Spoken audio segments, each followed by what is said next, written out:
Tempat lain saya dikasih air minum, saya minum. Tapi di sini saya ingin balas bahwa saya punya integritas.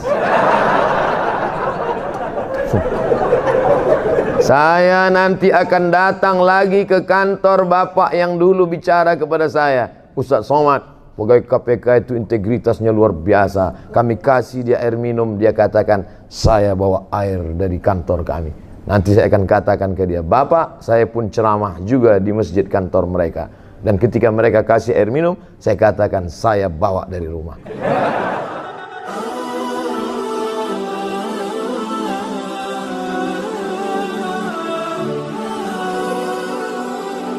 Saudara yang dimuliakan Allah Subhanahu wa taala, hari ini yang paling mahal adalah integritas. Hari ini yang paling mahal adalah harga diri. Betapa banyak orang menjual harga dirinya karena ada yang lebih mahal dalam diri dia, dunia. Sedangkan kita mengatakan dunia beserta isinya hanyalah setengah sayap nyamuk. Begitu Nabi SAW mengajarkan. Berapa banyak orang berebut sayap nyamuk, berapa banyak orang mencari sesuatu hanya sayap nyamuk. Makanya orang beriman itu melihat dunia ini kecil saja. Kalau dapat tidak terlalu bahagia, karena yang dia dapat hanya setengah sayap nyamuk. Dan kalau tidak dapat pun tidak terlampau sedih, karena yang hilang itu pun setengah sayap nyamuk. Tapi kadang kita bisa kan mengomongkannya saja. Ketika sampai kita alami, ternyata setengah sayap nyamuk itu sebesar setengah sayap Boeing bagi kita. Setengah sayap nyamuk, itulah digambarkan Nabi SAW. Dalam perumpamaan lain Nabi mengatakan, celupkan ujung jarimu ke tengah samudra, falyanzur bima yarji, angkat pandang apa yang melekat di ujung jari.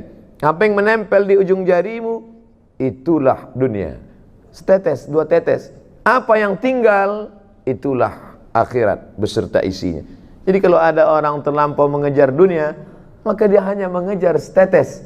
Kalau terlampau bahagia, bangga, sombong pada yang setetes. Tapi kalau dia sanggup mengatakan itu, aku tidak apa-apa, karena yang dapat itu juga setetes. Andai tidak dapat pun tidak terlampau sedih, karena yang hilang pun juga setetes. Tapi saya tidak ingin setelah kajian ini lalu semuanya meninggalkan dunia. Rapat pegawai KPK, gimana visi misi kita ke depan? Mohon maaf Bapak pimpinan, ini hanya setetes ini semua. Bukan itu yang saya maksud. Bagaimana mengecilkan dunia sehingga yang besar hanya Allah. Bagaimana melihat manusia ini semuanya kecil, jabatan, kekuasaan, harta benda, yang besar adalah Allah. Di sini kita membesarkan Allah, di sini kita mengagungkan Allah. Yang kita angkat kedua tangan sambil berkata, semuanya kecil, hanya Engkau saja yang besar. Allahu Akbar. Di sini di awalnya semuanya kita serahkan pada Allah. Inna salati wa nusuki wa mahyaya wa mamati lillah.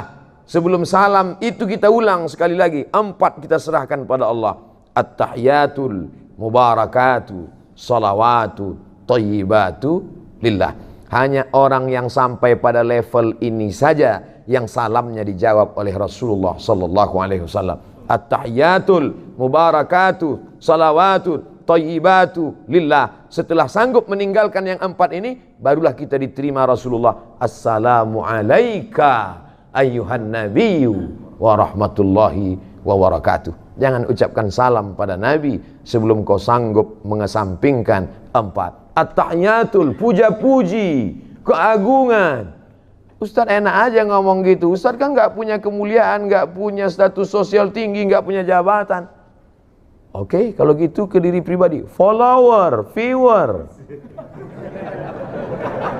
At-tahiyatul mubarakatul, segala keberkahan. Salawatul, segala doa-doa. Thayyibatul, semua kebaikan, kemuliaan. Bukan punya kita, lillah, punya Allah Subhanahu wa ta'ala. Tapi bicara begitu kan menggerakkan lidah. Apa susahnya? Actionnya bagaimana? Maka ada orang-orang yang menurut sebagian kita luar biasa. Menurut sebagian kita apa yang dia lakukan ini luar biasa. Tapi bagi dia di hadapan Allah itu hanya biasa-biasa saja. Kadang kita tidak bisa merasakan. Apa ceramah yang di belakang? Kenapa beda sama yang di depan? Saudara yang dimuliakan Allah Subhanahu wa taala, suara saya jelas sampai ke belakang? Jelas. Hah? Ada layar. Masya Allah. Ibu di belakang walaupun tidak melihat saya secara langsung, anggap aja kalian sedang menyaksikan youtube.com. Artinya apa? Hidup ini makan, pakai, tak lebih daripada itu. Punya rumah yang besar, pakai. Punya makanan yang enak, makan. Makan, pakai, tak lebih, tak kurang dari itu. Ma'akalta yang kau makan akan busuk, wa malabista yang kau pakai akan lapu. Kalau dulu orang mengatakan hidup ini cuma makan, pakai, malah sekarang makan pun tidak. Berapa banyak saya acara di depan pejabat-pejabat, orang-orang hebat, tidak makan sama sekali. Saya malah heran, ini makanan enak-enak sekali, mereka tidak makan. Nggak dimakan Pak, kolesterol. Nggak dimakan Pak, diabetes. Nggak dimakan Pak, jantung koroner. Saya habisi semua. Makanan kok dicari pagi, petang, siang, malam, peras keringat, banting tulang, tidak dinikmati. Betul kata syair orang Arab. Berapa banyak orang mencari makan, tapi dia pun tak sempat untuk menikmatinya. Pakaian, sehebat-hebatnya pakaian, sekaya-kaya orang, setinggi-tingginya jabatan, pakaian paling tebal 3 lapis. Satu pakaian di dalam, singlet, underwear. Yang di luar ini. Yang nomor 3, aksesoris. Ini saya pakai supaya orang tahu saya ustadz. Kalau tidak, saya memang tidak pakai sorban. Saya kemana-mana biasa aja jalan. Cuman beberapa kali, kemarin waktu saya sedang duduk di pesawat, lewat itu yang bagi nasi. Apa kata dia?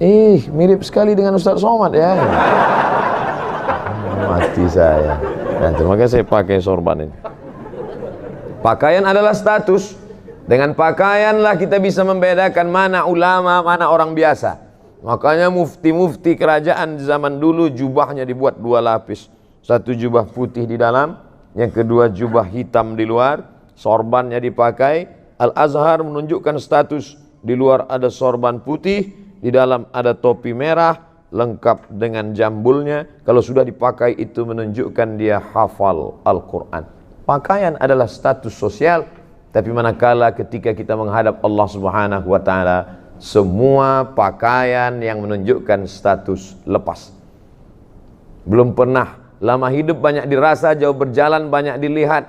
Belum pernah saya melihat orang mati Islam bersyahadat pakai pakaian yang dia pakai dulu.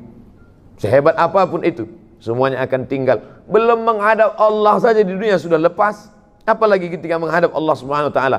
Mana pakaian yang akan kau bawa? Yatsba'ul mayyita thalathun, yang mengiringi mayat ada 3. Yang pertama, maluhu, hartanya. Mobil yang paling mahal ikut mengiring sampai ke pelataran parkir. Belum pernah saya hadir pemakaman ikut mobil-mobilnya masuk dalam.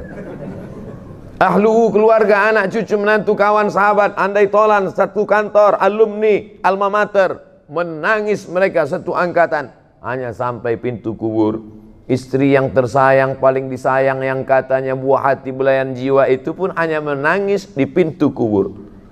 Ramai-ramai orang menahannya. Ibu sabar bu. Tidak, saya mau tetap masuk ke dalam. Tetap mereka tahan. Jangan bu. Padahal andai dilepas pun enggak juga dia mau masuk ke dalam.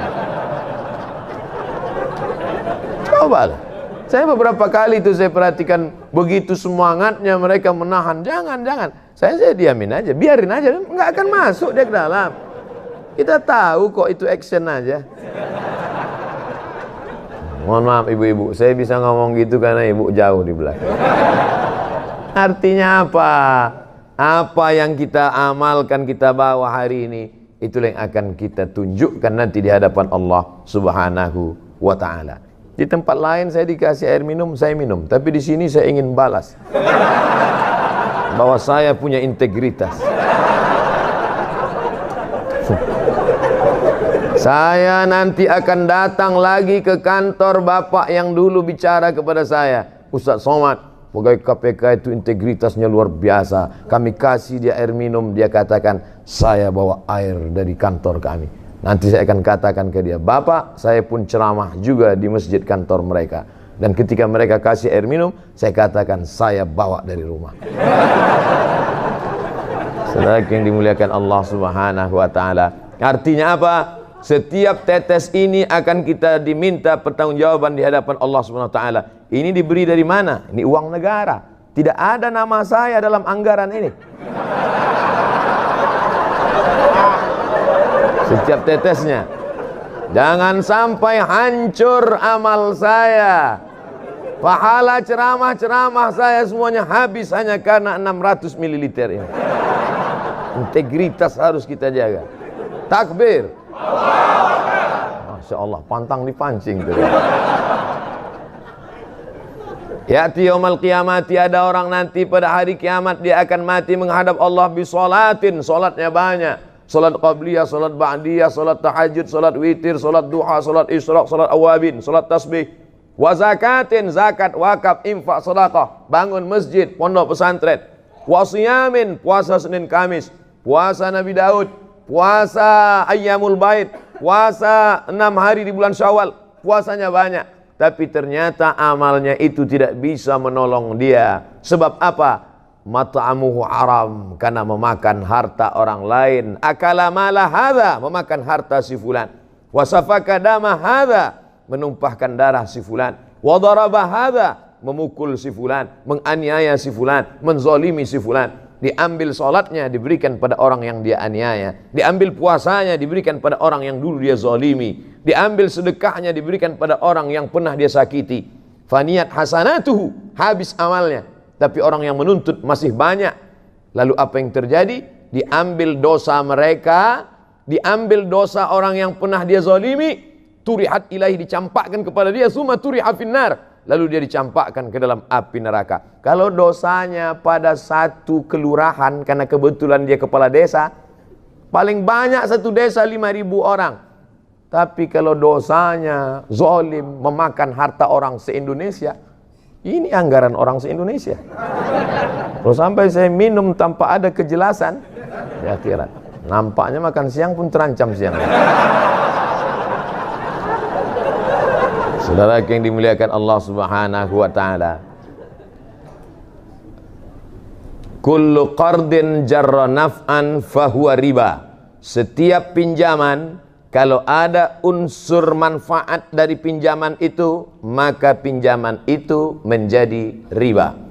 Siapa yang tidak lepas dari pinjaman? Selama hidup pasti kita pernah meminjam. Tidak ada barang yang cash di rumah kita sekarang, semuanya pinjaman. Panci pun kredit, semuanya pinjaman. Andai saya meminjam kepada Bapak, saya tak tahu nama-nama Bapak, tak tahu saya. Satu-satunya yang saya tahu nama di sini cuma Pak Novel Baswedan. Saya pinjam uang Bapak 5 juta, Pak. Oke, Ustadz. Nih pakai duit 5 juta. Pinjam ya, Pak? Iya. Lalu kemudian besok 2-3 hari, boleh saya pinjam motornya? Apakah Pak Ustadz? Maka motor yang saya pakai itu sudah saya pakai unsur manfaat. Kullu qardin jarra naf'an, kalau meminjam ada mengambil manfaat, maka manfaatnya itu adalah riba. Sekarang berapa banyak kita meminjam barang orang, uang orang, justru kita pinjam kayak karena manfaat itu. Kalau tidak ada manfaatnya, kamu kasih pinjaman sama dia. Iya. Kenapa kamu ambil barang dia, kamu manfaatkan? Loh, kalau enggak saya manfaatkan, saya dapat apa? Betapa logika kita sudah terbolak-balik. Pernahkah ini terjadi pada ulama-ulama dulu? Ya, ada seorang ulama namanya Abu Hanifah. Kalau saya sebut Abu Hanifah, banyak yang tidak kenal. Saya sebut nama lengkapnya Nu'man bin Thabit, juga tidak kenal. Tapi kalau disebut Imam Hanafi, oh. Makanya kalau kenalan sama orang, tanya nama lengkapnya. Nama siapa? Abdul Somad. Oh itu. UAS, itu juga. Ustaz Abdul Somad. Abu Hanifah, Nu'man bin Thabit, Imam Hanafi meninggal di Kufah, Irak tahun 150 Hijrah. Kemudian ada orang meminjam uang dia, dan ketika itu dia bertamu ke rumah orang tersebut. Di depan rumah orang itu ada sebatang pohon kayu yang rindang. dan dia tegak di tengah panas. Datang orang melihat, Imam Hanafi, iya, kenapa tidak bernaung di depan rumahnya, kan ada pohon kayu, tegak saja di bawah pohon itu, kenapa? Dijawab Abu Hanifah dengan argumen tadi, kullu qardin jarra naf'an fahuwa riba. Setiap pinjaman kalau mengambil manfaat, maka itu adalah riba. Tegak di depan rumahnya, yang di bawahnya ada pohon kayu, yang tempat bernaung tidak kena panas, maka tegak di bawah pohon kayu itu pun, jangankan masuk ke dalam meminum airnya, jangankan masuk ke dalam memakan kuihnya, jangankan masuk ke dalam meminjam untanya, berdiri di depan rumahnya mendapatkan naungan pun sudah termasuk dalam kategori riba. Jadi ulama-ulama itu dulu kenapa ilmunya berkah? Lagi-lagi menjaga makanan dan minuman. Kalau lidah yang dipakai tidak pernah makan riba, makan haram itu, maka akan masuk ke dalam hati manusia. Kalau kita dengar ceramah orang, masuk dia ke dalam hati kita, insya Allah. Tapi kalau tidak, ini nanti di akhir coba ceritakan, masuk apa tidak. Kalau tidak, berarti lidah saya ini sudah makan macam-macam. Saudaraku yang dimuliakan Allah Subhanahu wa Ta'ala, tapi Allah tidak bebani kita di luar kemampuan kita. La yukallifullahu nafsan illa wus'aha.